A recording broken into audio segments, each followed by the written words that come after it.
Hi everyone, my name is Eric with EricKimArtistry and welcome to my first episode of Cooking with an Artist. Today I'm going to show you how to make sausage and kale soup, similar to the one that they have at Olive Garden. Right now I have my pot on at a medium to high heat and I'm going to add about a teaspoon of oil. I personally use avocado because it has a higher burn rate. From there I'm going to add half an onion, chopped finely. So I've added half an onion, and as you can hear, it's grilling or sizzling, whatever you want to call it. You can also add 3 cloves of garlic chopped. I've ran out, so I'm improvising, and I'm going to use a tablespoon of garlic powder. I'm also going to add about a tablespoon of ground black pepper. I personally like a lot of peppery taste, so I added a little bit more. And then I'm also going to do half a tablespoon of no salt seasoning, and I use the one from Costco. It has bay leaves, oregano, like all kinds of different things in it, and has a lot of great flavor. You'll let the onions cook for about a minute or so. Okay, so now that we have browned the onions, I'm going to add some chicken broth. And I'm going to use 1.5 cartons of this size. So this is 32 ounces. So I'm going to use 1.5, and then if you have a larger family and you want to make a little bit more, you can use 2 of them also. The amount that I'm using will serve about maybe like 4 people.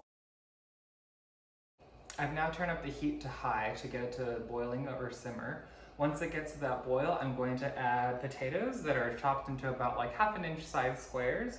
I used 4. You can use about like 4 to 6 depending on the size of potatoes that you're using. Again, if you're making something for a larger group, like 6 or more, I would say probably like 6 potatoes. Larger ones would be great. I personally leave the skin on, but you can always take the skin off as well. I also have some sausage. So this is a spicy jalapeno sausage, and I think it actually has a little bit of mozzarella inside as well. I used 2 sausage links because I'm only making it for a smaller group because it's just myself.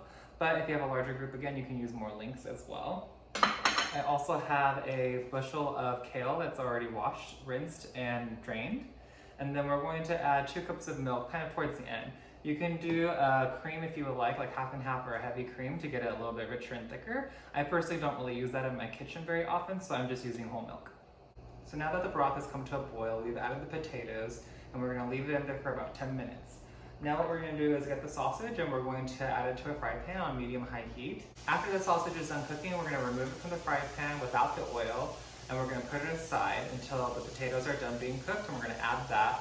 You also don't need to add any salt to the soup because the sausage has enough sodium inside of it to give it that flavor. Okay, so now we're at about 8 minutes, and what I'm going to do is I'm going to add my cooked sausage to the broth or the soup. Now I'm going to add my 2 cups of milk, and that's going to slow down the simmer a little bit, so now I'm going to turn my stove up to high. And then for the next like couple minutes until it reaches that 10, I'm going to let it go to a boil, and then I'm going to add the kale last. So my soup's coming to a boil again, so now what I'm going to do is add the kale. I'm just going to add it directly in, and then if you want it to be slightly on the crunchier side, if you want some texture, you can boil it for about a minute. And if you want it to be a little bit softer, you can do about 2 to 3 minutes. I prefer it to be slightly on the crunchier side, so I'm just going to do 1. Okay, so it's been about a minute, so now I'm going to turn the heat off, and I'm going to put it in my bowl. And there you have it, a super easy way to make kale and sausage soup at home. It only takes about 30 minutes, including prep and cook time, so it's a great dinner for any day of the week, whether it's a weekday or a weekend. If you want to make it something special, or if you just want something quick for yourself. You can also add a little bit of cheese on top if you like to add a little bit more flavor and texture as well. I hope you enjoyed my video, and join me next time when I make some other dinner and lunch recipes along with some desserts. Bye!